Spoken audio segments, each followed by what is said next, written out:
Lawati kami terus Tuhan dengan kuasa Roh, jamah kami. Puaskan kami Tuhan, biarkan kami boleh menikmati sungai kehidupan itu. Bawa kami terus mengalir bersama Engkau. Ada kehidupan yang mengalir keluar dari tempat ini. Aku melihat bahwa ada aliran sungai yang akan terus mengalir dari dalam hatimu dan bahkan akan terus terpancar, mengalir jauh, mengalir jauh. Aliran air yang akan membawa kehidupan kepada banyak orang, yang akan menghidupkan banyak orang.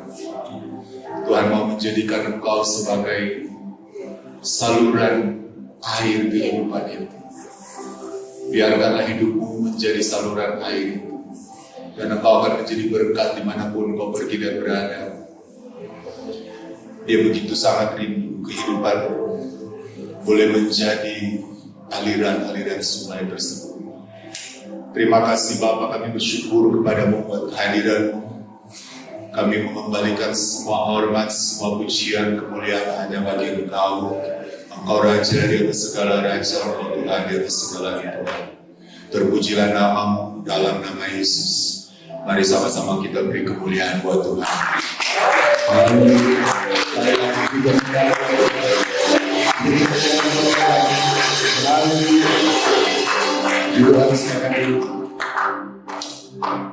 Wow, saya tidak bisa banyak berkata-kata ini, akan lebih banyak menangis. Puji Tuhan. Dari sejak pujian pertama dinyanyikan lagu praise tadi, saya merasa sangat luar biasa Tuhan hadir di tengah-tengah kita. Tuhan ada di tengah-tengah kita, amin. Yang merasa Tuhan hadir dan merasakan Roh Kudus ada di tengah-tengah kita, amin. Ya, puji Tuhan, Tuhan memberkati. Sangat senang bisa ada di tempat ini, dan terima kasih buat waktu yang diberikan baik oleh Pastor Yopsin dan seluruh tim Tambalan IFC Perdano.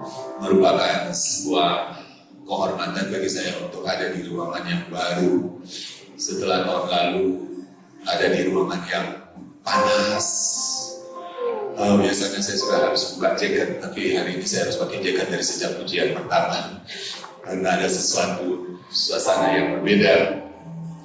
Dan sungguh Tuhan baik, God is good, amin. Saudara saya yang baik, saya melihat bahwa ada banyak saluran-saluran air yang Tuhan persiapkan dari gereja ini, dari setiap hati kita masing-masing, dan dia akan menjadi sebuah aliran yang begitu luar biasa.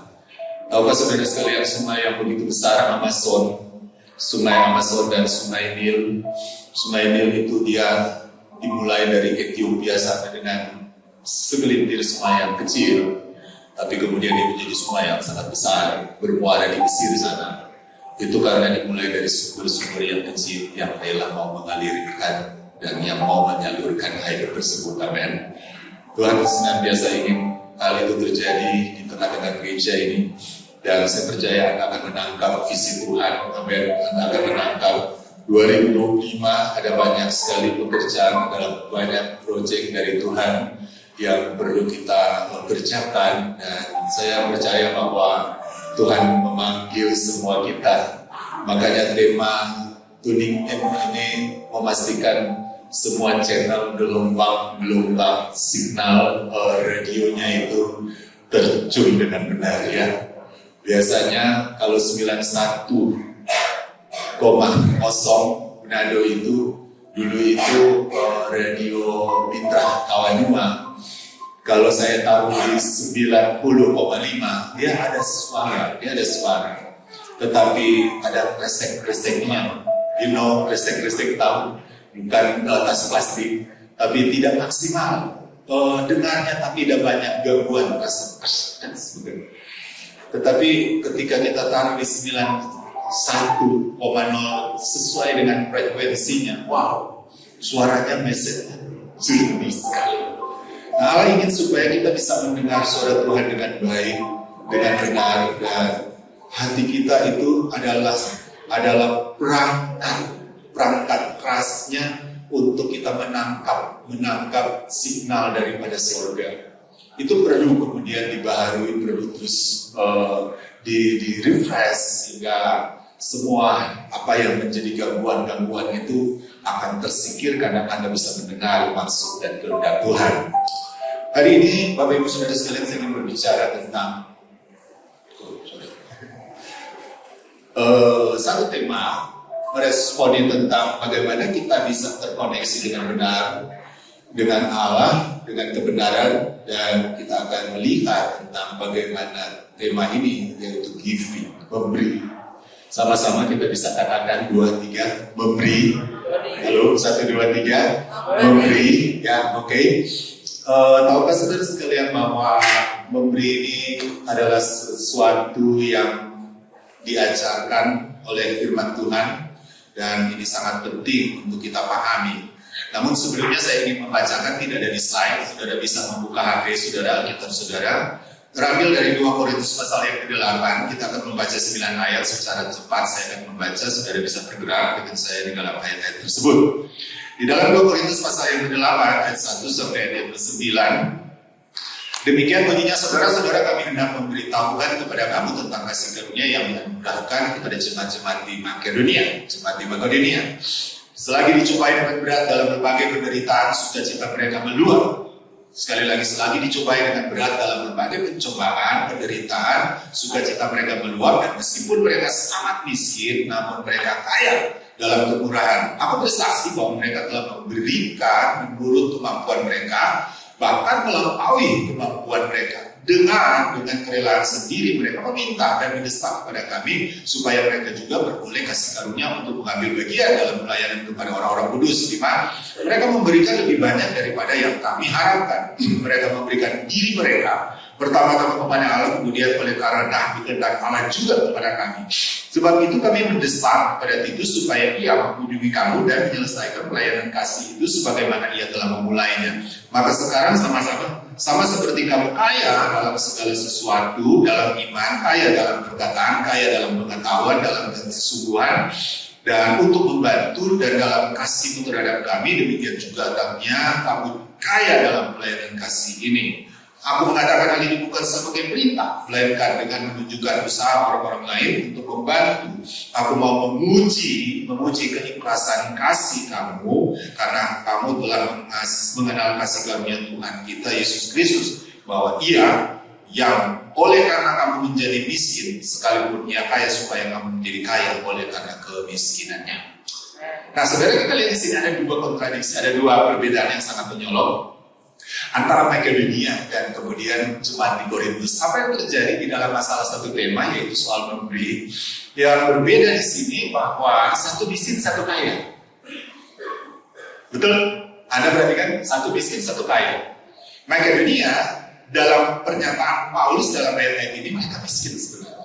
Miskin mungkin bisa jadi miskin tidak amat sekali, tapi miskin di dalam soal materi, miskin mungkin di dalam masalah aset, mungkin di dalam hal-hal finansial dan sebagainya. Dan sebaliknya, kalau saudara baca di dalam ayat yang ke-5-6, bahwa jemaat-jemaat yang ada ayat 5-6, jemaat yang ada di Korintus, jemaat yang kaya, jemaat yang luar biasa. Dalam banyak hal, di dalam kekayaan intelektual, di dalam potensi, di dalam banyak hal mereka begitu luar biasa. Tetapi yang berbeda bahwa di dalam kemurahan hati, dalam posisi keadaan apa yang mereka miliki, yang berbeda bahwa Makedonia menjadi jemaat yang memberi lebih daripada apa yang mereka mampu. Saya tidak tahu, yang pasti mereka tidak mencuri memberi, tetapi mereka memberikan sesuatu yang melampaui bahkan dari kemampuan mereka. Yang luar biasanya adalah mereka memberikan hidup mereka yang pertama-tama. Mereka memberi diri mereka memberikan seluruh potensi mereka, dan mereka mendesak. Saya tidak melihat ada jemaat yang seperti Makedonia ini, karena di dalam ayat 4 dikatakan dengan kerelaan sendiri mereka meminta dan mendesak kepada kami. Jadi bayangkan, Makedonia ini jemaat yang ngotot ngotot untuk memberi, giving, mau memberi hidup mereka, karena mereka itu didorong dengan satu pengalaman spiritual yang luar biasa terhadap makna pemberian Allah, bagaimana pengorbanan Allah di dalam kehidupan mereka. Sehingga mereka mengerti dan mereka mau memberi apapun yang ada di dalam hidup mereka, bahkan diri mereka. Saking mereka tidak banyak kekayaan, mereka mendesak Paulus, ini hidup kamu, ini hidup kami mau memberi. Nah, saya membayangkan bagaimana di gereja ini Tuhan menaruh setiap Anda di tempat ini tidak menjadi pengangguran. Yang setuju katakan amin. Amin, saudara. Anda semua bukti di dalam gereja ini dengan semua potensi yang ada. Dan seberapa ngotot Anda datang kepada Tuhan dan Tuhan, aku mau melayani Engkau, aku mau melakukan sesuatu, memberi hidup untuk melakukan sesuatu untuk Tuhan. Ini jangan berbicara materi. Sangat nonsens, saudara sekalian. Orang mau memberi materi, kemudian hidupnya dia tidak memberi. Ada banyak orang memberi, kelihatannya luar biasa, wow. Tetapi dia tidak memberi hatinya. Bisa enggak? Bisa. Di salah satu lorong, teman dari Pastor Yongsin, stay di Menusa.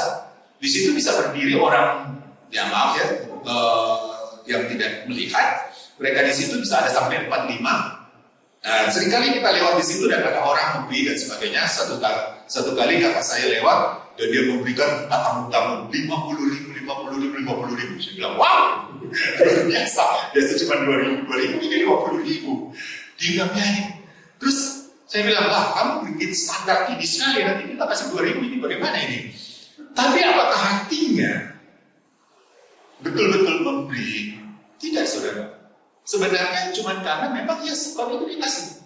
Nah, ini yang terjadi berbeda. Nah, makanya saudara, hari ini kita akan belajar tentang giving, tentang memberi. Apa sih sebetulnya yang Tuhan inginkan dari kita di dalam tahun 2025 ini? Kita masuk di dalam putting in dan korelasinya dengan memberi, dengan giving ini. Saya memberikan beberapa prinsip dulu, saudara. Coba kita lihat. Ada jalan, bisa langsung slide berikut. Ya, jadi ini ada fakta bahwa meskipun memberi merupakan suatu pengajaran Alkitab yang sangat tua yang diajarkan dari generasi ke generasi dalam dunia Kristen, namun tidak serta-merta orang Kristen secara otomatis percaya, apalagi mau melakukannya. Jadi tidak semua, walaupun ini pengajaran, walaupun ini adalah apa yang dikatakan di dalam Alkitab, pada kenyataannya kita lebih suka apa? Halo? Pada kenyataan kita lebih suka menerima pemberian daripada memberi, sekalipun kita mengetahui ajaran Alkitab mengatakan memberi lebih baik daripada menerima. Orang Kristen, saya suka saudara diberi sesuatu, apalagi diberi kado dan sebagainya. Barusan Natal kita diberikan banyak sekali pemberian kado dan sebagainya. Wah, kita sangat senang menerima pemberian. Padahal sebenarnya Alkitab mengajar yang lebih baik adalah memberi daripada menerima. Nah, kemudian ada hal yang terjadi di dalam hari-hari ini. Yang bagian ketiga, ada banyak polemik terjadi dalam dunia Kristen dalam soal memberi. Berbagai perdebatan secara teologis serta pandangan-pandangan tertentu telah membuat banyak orang Kristen menjadi luntur spirit kemurahan hatinya dalam memberi. Ini berpengaruh. Saya sudah mendengar dari beberapa pelayanan di gereja, pengajaran-pengajaran yang sekarang dibahas tentang hal memberi, persepuluhan dan sebagainya itu memberi pengaruh secara signifikan kepada masalah kemurahan hati jemaat yang tadinya memberi kemudian tidak mau lagi memberi karena mereka anggap bahwa ini masalah Taurat dan sebagainya, apalagi persepuluhan dikatakan tidak perlu lagi dan sebagainya. Nah, apakah benar demikian? Padahal sebetulnya tidak demikian. Nah, yang keempat, ajaran tentang memberi dalam Alkitab tidak pernah membuat kita menjadi kurang. Justru memberi adalah salah satu cara di mana kita diberkati oleh Tuhan. Amin. Itu adalah kebenaran. Dan yang terakhir, entah kita percaya tidak, memberi membawa pengaruh yang mendalam terhadap perilaku kita terhadap sesama serta membawa spiritual kita bertumbuh. Itulah mengapa kita perlu mempelajari tentang hal memberi ini. Nah, ada 6 prinsip secara cepat. Yang pertama, saudara sekalian, memberi merupakan ajaran Tuhan.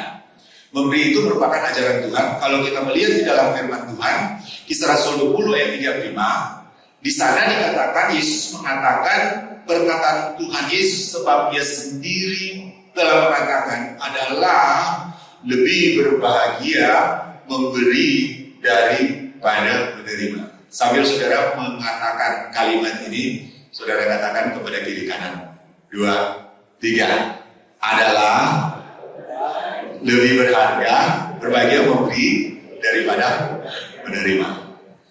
Amin. Nah, saudara sekalian, di hari-hari ini secara global sebenarnya kita di IFGF lagi memang mendorong untuk kita berbicara tema-tema giving ini, tema-tema memberi. Kenapa sih? Bukan karena gereja kekurangan, bukan karena gereja tidak ada uang. Gereja yang mewah ini kalau berdiri dengan begitu luar biasa, ini semua uang, ini semua duit. Dan ini terjadi karena ada banyak pemberian. Amin, saudara. Ada banyak orang yang memberi dan terjadi. Tidak mungkin ini terjadi kalau tidak ada orang yang memberi, tidak digerakkan. Nah, makanya kita melihat di sini, kenapa sih posisi memberi ini merupakan hal yang lebih berbahagia? Oleh karena ternyata posisi memberi ini levelnya berbeda.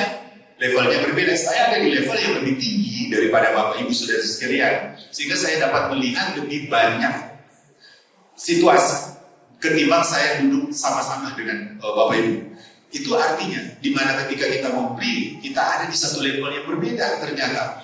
Nah, ayat selanjutnya saudara sekalian, jadi kalau kita melihat di dalam perkataan ini, pada waktu firman Tuhan ini disampaikan, dalam segala sesuatu telah memberikan contoh kepada kamu bahwa dengan bekerja demikian kita harus membantu orang-orang yang lemah.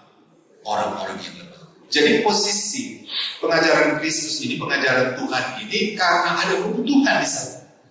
Memberi ini sebenarnya karena ada kebutuhan di luar sana. Ingat kembali kepada jemaat yang ada di Makedonia.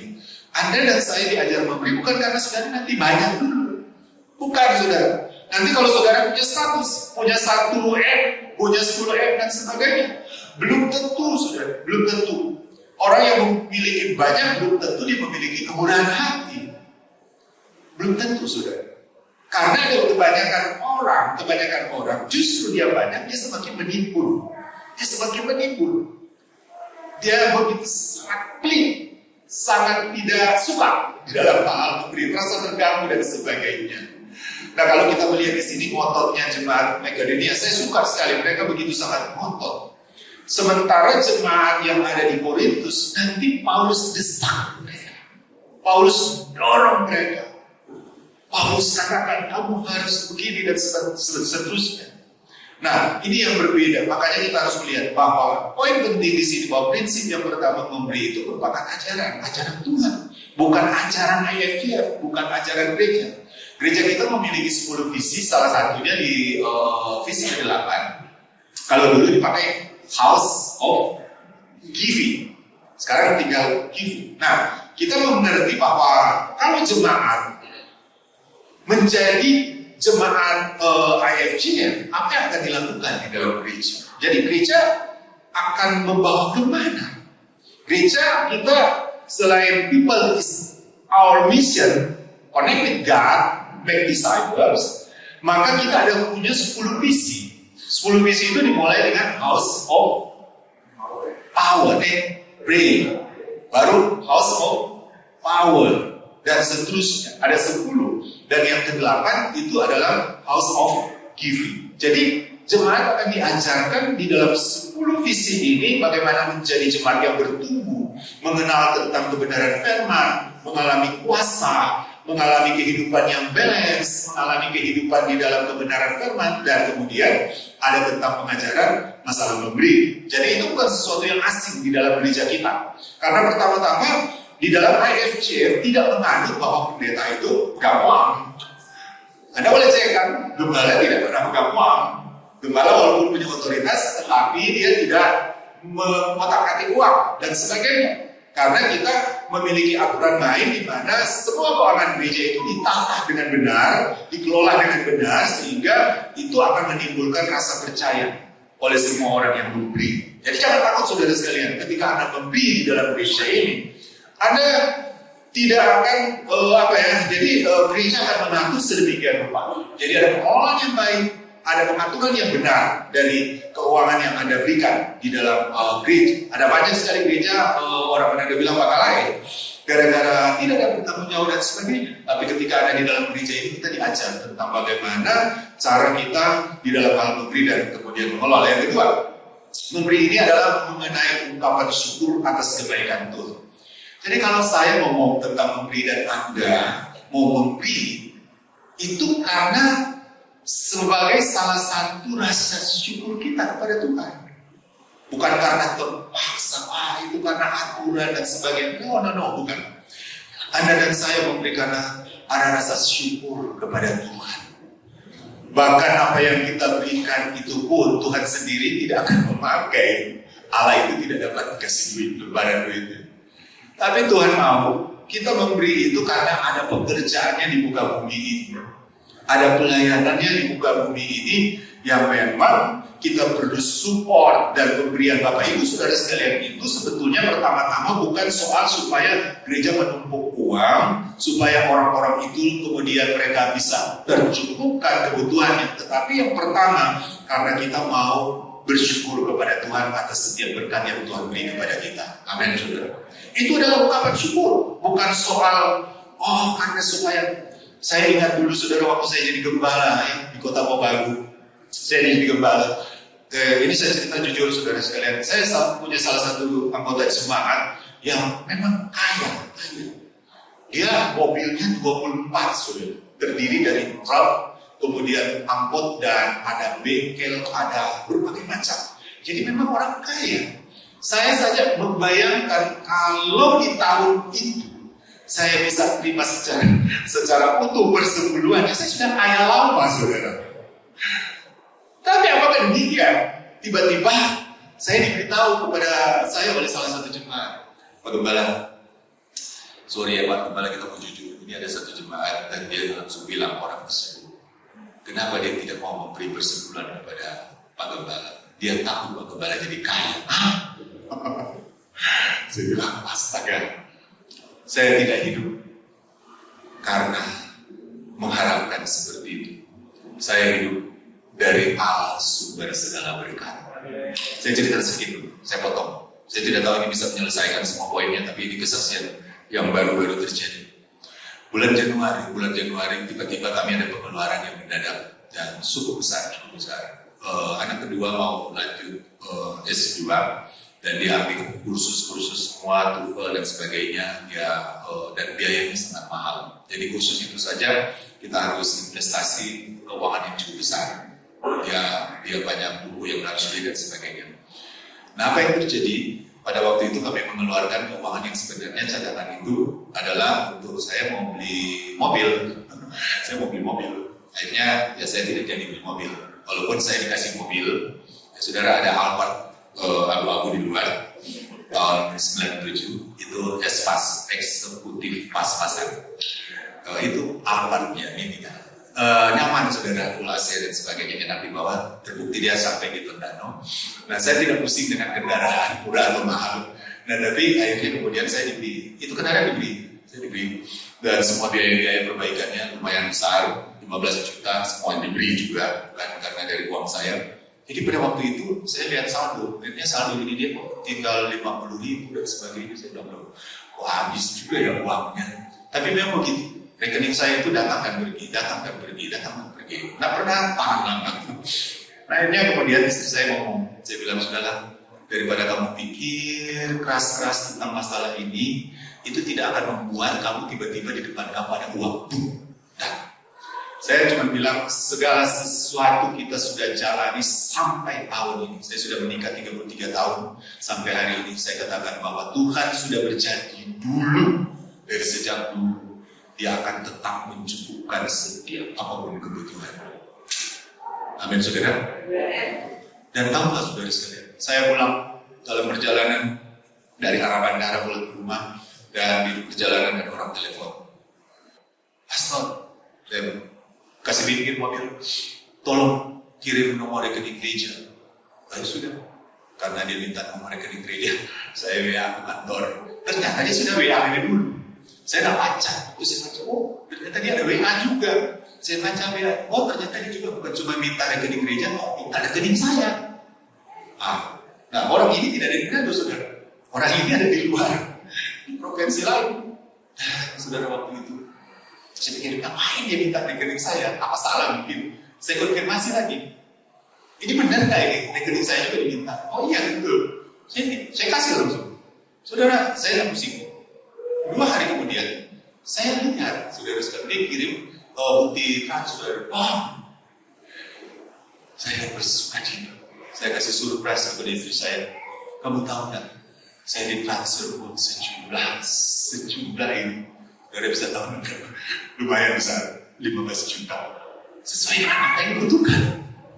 Jadi pada waktu itu saya bilang, bukan itu luar biasa.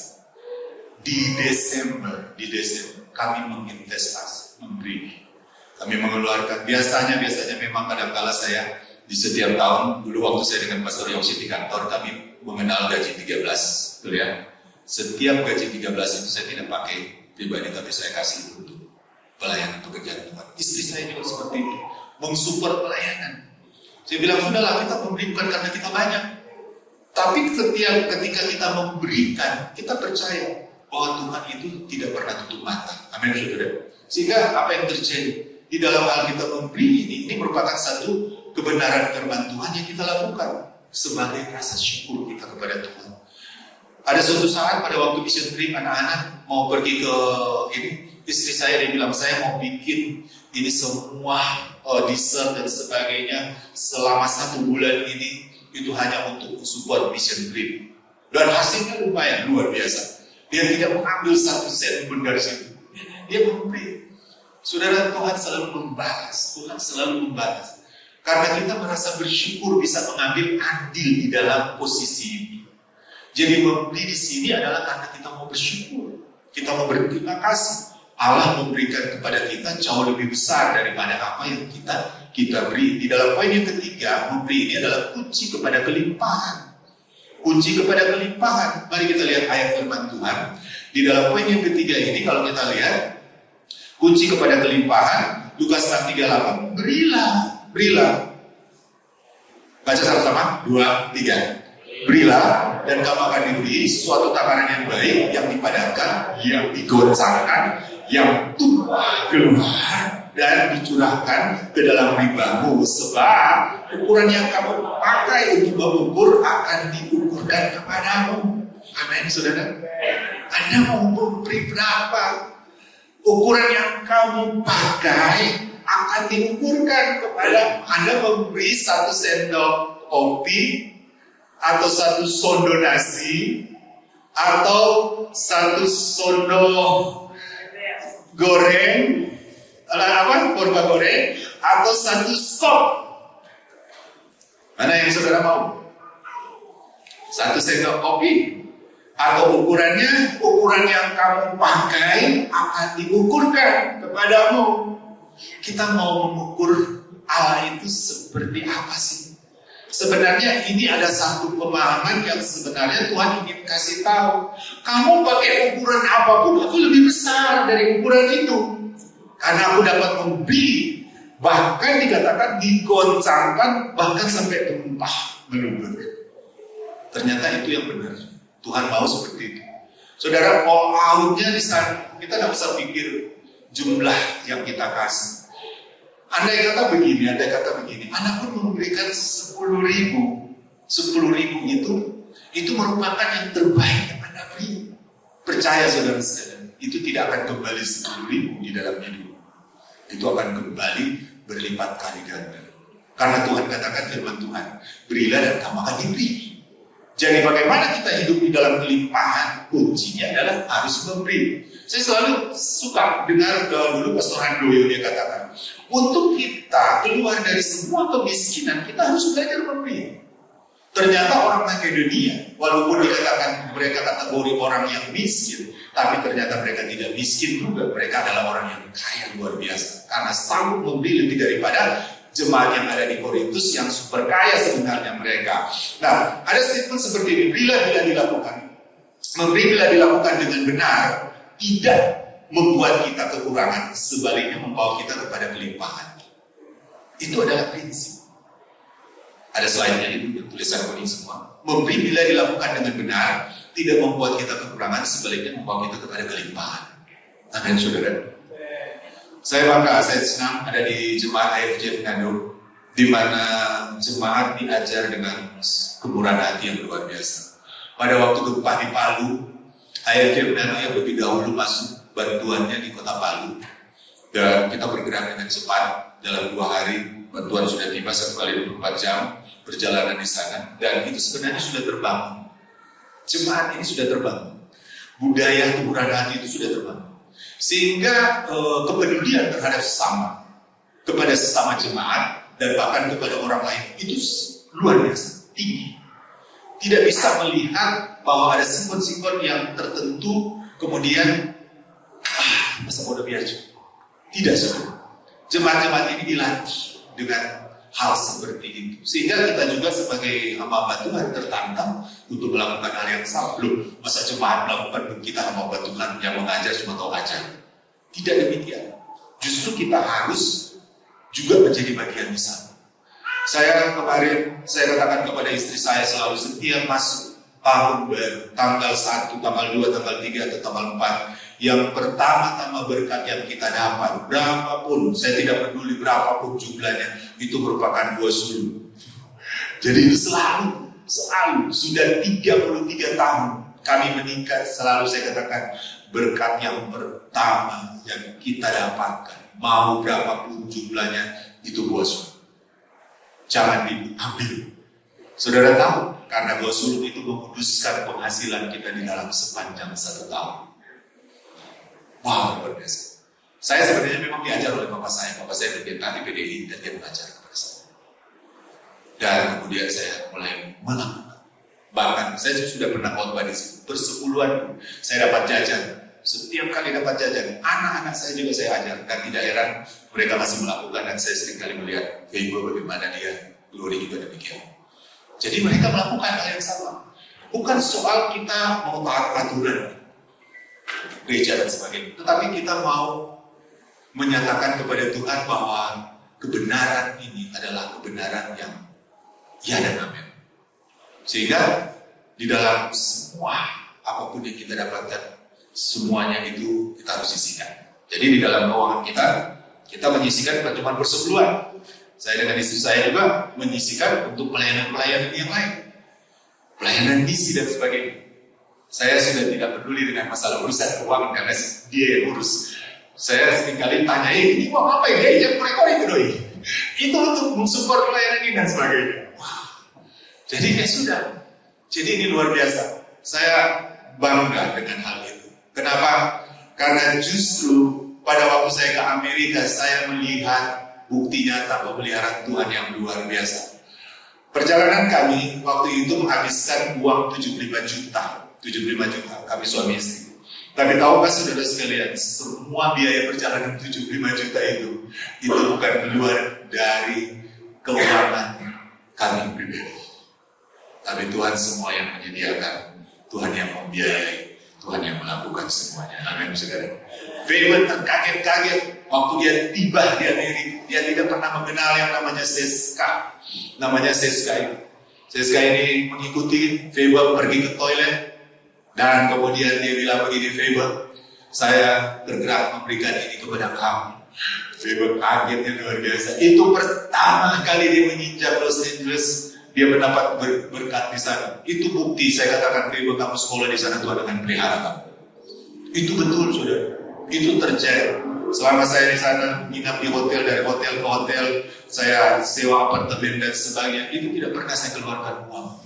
Karena semuanya ternyata Tuhan sudah persiapkan, saudara. Amin. Saya mengenang ke belakang bahwa ternyata ketika kita menginvestasikan lebih dahulu kepada Tuhan, Tuhan tidak akan pernah berhutang di dalam kehidupan kita.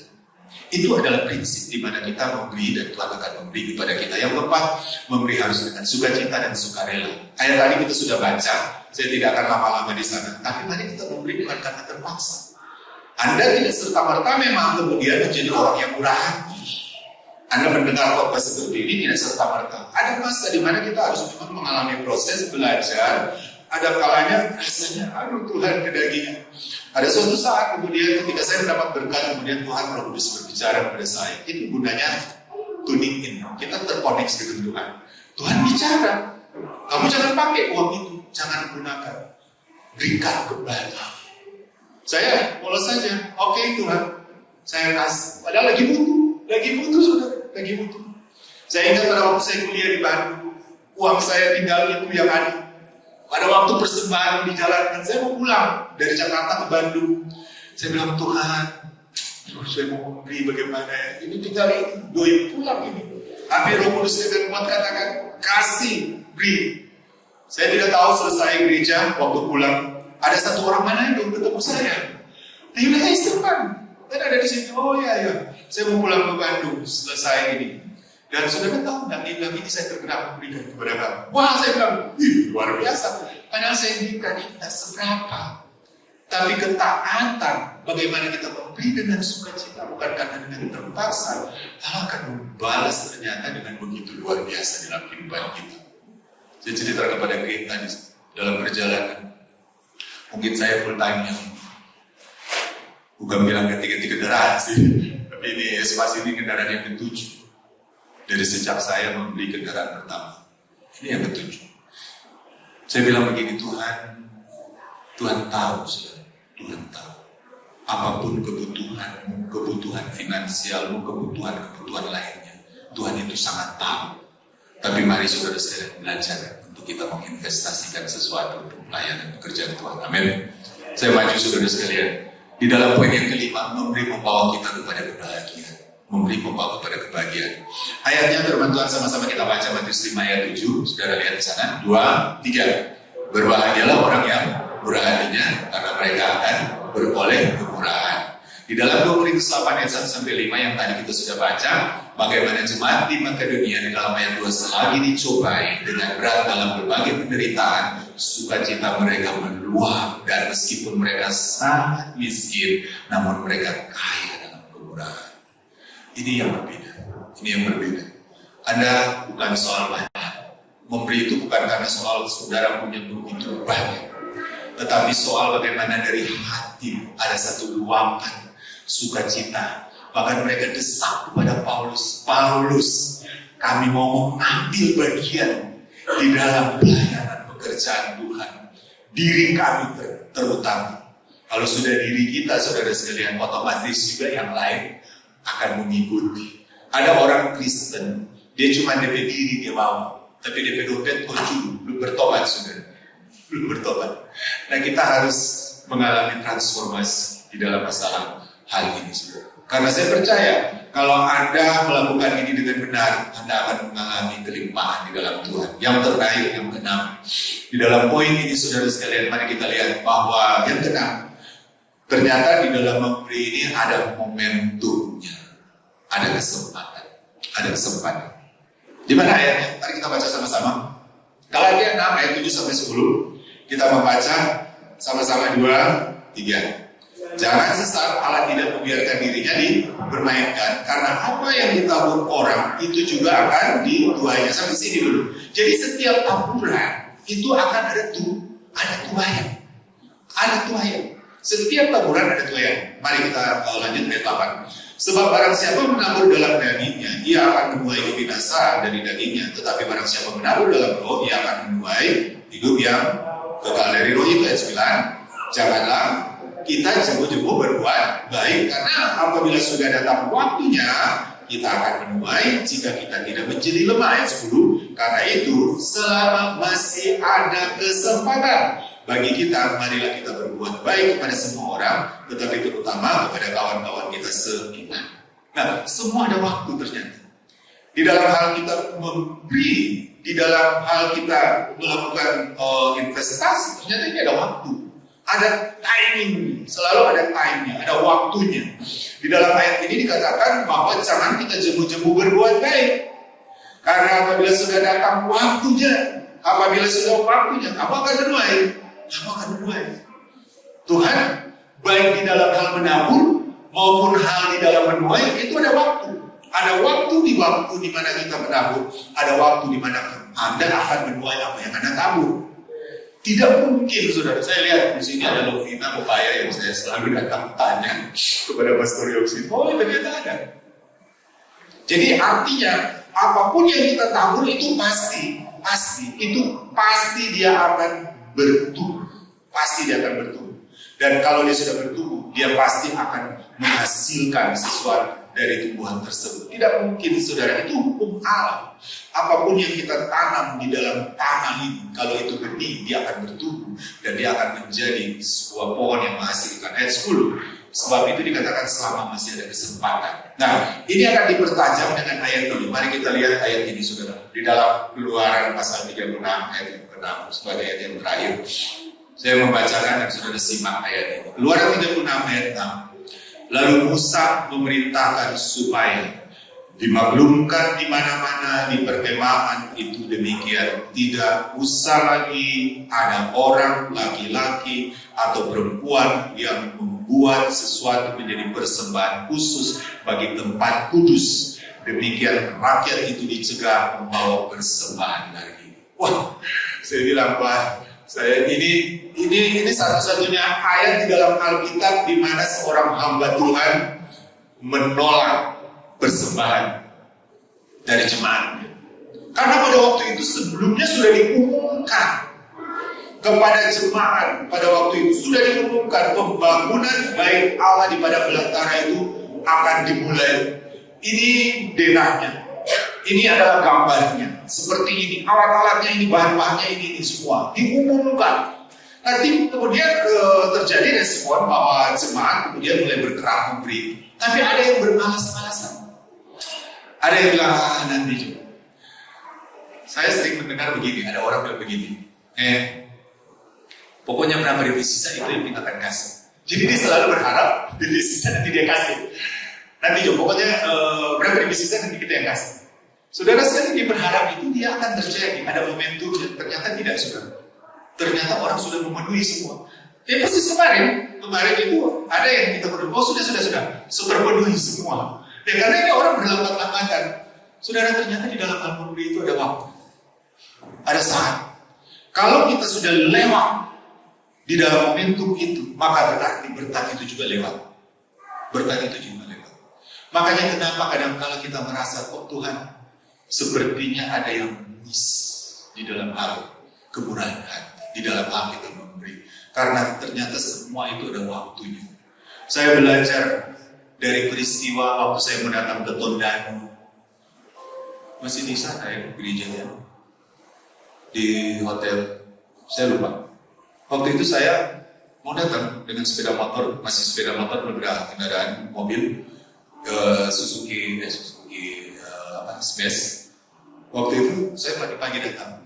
Sebelum saya ke Tondano, saya antar dulu teman saya pendeta. Dia mau ke Lamongan, jadi ngebeng di Kampung Bugis di Perkamil sana. Jadi saya antar. Dalam perjalanan, Tuhan bilang kepada saya, kamu kasih uang yang ada di dompet kamu. Saudara tahu uang yang ada di dompet saya waktu itu ada 250.000. Saya pikirkan nanti juga dia kan akan kembali karena dia nginap di rumah saya. Dan saya bilang, ya sudahlah, saya abaikan.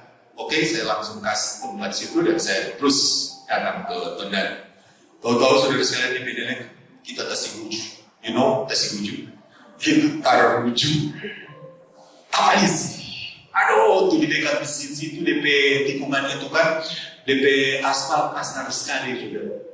Akhirnya saya tidak sampai di Tondano, tidak sampai di dalam ibadah. Saya telepon, saya katakan saya ada di rumah sakit Pancaran Kasih, dibawa ke Pancaran Kasih. Saudara tahu waktu saya jatuh Tuhan ingatkan kembali lagi, replay kembali.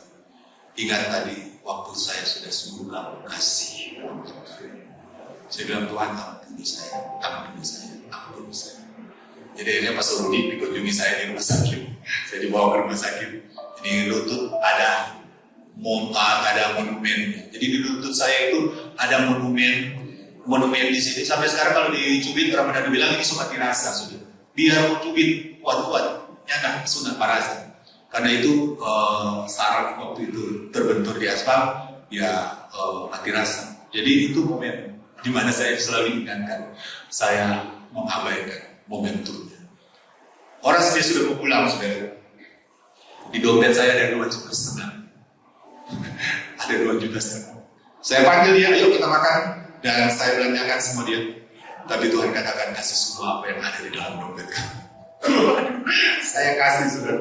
Waktu saya kasih, bukan karena terpaksa, saya bilang, Tuhan, saya tidak mau lagi kedua kali. Kasih bujuk, nanti lutut kiri lagi. Ya sudah, saya kasih. Saudara, 1 minggu kemudian, apa yang saya rindukan untuk saya dapat mobil. Mobil pertama, orang memberi kepada saya uang untuk membeli mobil pertama. Oh, baru saya mengerti. Oh, ternyata ini Tuhan. Oh, ternyata ini. Apa yang kamu tabur, itu pasti akan ada tuanya. Amin, saudara. Saya tidak akan berbicara panjang, tapi mari saudara sekalian, Anda bisa menangkap visi Tuhan. Jadilah jemaat yang memiliki kemurahan hati. Bukan soal nanti Anda memberi uang, tetapi seperti jemaat yang ada di Makedonia, memberi hidup. Itu terpenting. Memberi seluruh kehidupan, mempersembahkan kepada Tuhan. Tuhan, ini hidupku, pakai kehidupan menjadi alat. Aku menjadi tangan bagi orang-orang yang membutuhkan pertolongan. Aku menjadi kaki untuk berjalan bersama-sama dengan setiap orang yang membutuhkan pendamping. Aku menjadi telinga untuk mendengar setiap keluhan daripada kebanyakan orang. Ini hal yang penting, saudara sekalian, untuk saudara tangkap pada pagi hari ini, bahwa respon kita di dalam hal memberi pertama-tama, sebagaimana jemaat di Makedonia, mereka memberi seluruh hidup mereka. Saya percaya Anda akan menjadi jemaat yang sangat luar biasa, hidup di dalam kelimpahan. Kelimpahan bukan cuma soal materi, tetapi kekayaan di dalam karunia-karunia. Bapak, kami bersyukur kepadamu pagi hari ini, Tuhan. Kami belajar satu hal tentang giving, tentang memberi. Kami belajar tentang jemaat yang ada di Makedonia. Walaupun kehidupan mereka begitu sangat sederhana, mereka tidak memiliki banyak di dalam hidup mereka, tetapi mereka memberikan seluruh kehidupan mereka untuk maksud pelayanan pekerjaan daripada-Mu. Sehingga Tuhan, ada semakin banyak orang datang kepada Engkau melalui jemaat ini. Jemaat yang care, jemaat yang peduli satu dengan yang lain, jemaat yang membangun spirit kemurahan hati di dalam kehidupan mereka. Aku berdoa pagi hari ini, Bapak, biarlah jemaat IFJF yang ada di Tondano menjadi jemaat yang memiliki spirit yang sama seperti jemaat di Makedonia. Di dalam segala keterbatasan, mereka akan menjadi jemaat yang penuh kelimpahan dengan kemurahan hati. Mereka akan diberkaya, jemaat yang akan pergi menjadi saluran-saluran yang akan menyalurkan banyak kebenaran, banyak sukacita, banyak kelepasan, banyak kemenangan Tuhan di kota ini. Tondano akan penuh dengan kemuliaan yang dimulai daripada gereja ini, Tuhan. Ada aliran-aliran sungai yang akan keluar dari tempat ini, yang akan menyalurkan Tuhan berkat-berkat kebenaran, berkat-berkat ilahi, berkat-berkat surga yang akan memancar Tuhan ke kota ini, sehingga akan ada banyak orang datang kepadamu Tuhan. Akan terjadi revival di tempat ini, ada pembangunan rohani yang baru. Aku berdoa Tuhan, sebagaimana di Wales, sebagaimana di Pensacola, sebagaimana di Azusa Street Tuhan, semua dimulai dari ada hati-hati yang diberi kepada Engkau, yang disulut oleh kuasa daripada Roh Kudus-Mu Tuhan. Hari ini Tuhan akan terjadi satu momentum yang baru Tuhan di gereja ini. Tidak hanya sebuah bangunan yang megah, tetapi ada kemegahan yang luar biasa Tuhan, yang lahir Tuhan dari spirit yang menyala di tempat ini. Aku melihat Tuhan bagaimana Engkau sedang bekerja Tuhan di tengah-tengah gereja Tuhan yang ada di tempat ini. Tangkaplah apa yang Tuhan katakan di pagi hari ini. Ada api yang kemudian Tuhan mulai nyalakan dari tempat ini. Ada begitu banyak api-api yang kecil yang mulai nyala di dalam setiap kehidupanmu, dan Tuhan akan bergerak dengan cara yang luar biasa. Aku mengatakan kepada kamu, hai jemaatku, dengarlah apa yang aku sampaikan kepadamu pada hari ini. Aku sendiri yang membangun gereja di tempat ini. Aku yang akan bergerak di tengah-tengah kamu. Biarlah kamu juga bisa meresponi apa yang aku katakan di tengah-tengah kamu, bahwa aku akan memberkati gereja ini. Aku akan melipat gandakan setiap apapun yang kamu kerjakan, dan kamu akan melihat segala kasih karunia-Ku melimpah di tengah-tengah kamu. Aku akan memakai kehidupan, aku akan memakai setiap engkau. Tidak ada yang terkecuali sampai kepada anak-anak yang kecil akan melihat kemuliaan daripadaku. Karena akan banyak orang datang kepadaku melalui tempat ini. Terima kasih Tuhan, aku bersyukur kepada Engkau. Karena pagi hari ini kemuliaan-Mu sungguh nyata di tengah-tengah kami.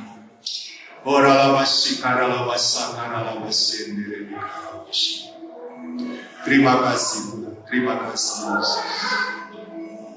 Terima kasih Tuhan. Terima kasih Tuhan. Api itu terus menyala di dalam kehidupan. Jangan pernah padamkan apa yang sudah Tuhan nyalakan di tengah-tengah kami. Aku melihat itu bagaikan sebuah api yang membakar hangus sebuah hutan yang luar biasa. Terima kasih Tuhan. Hari ini Tuhan, Engkau terus bekerja di tengah-tengah gereja. Gereja yang akan menangkap visi daripada Engkau, yang akan terus bergerak di dalam sebuah revival yang baru.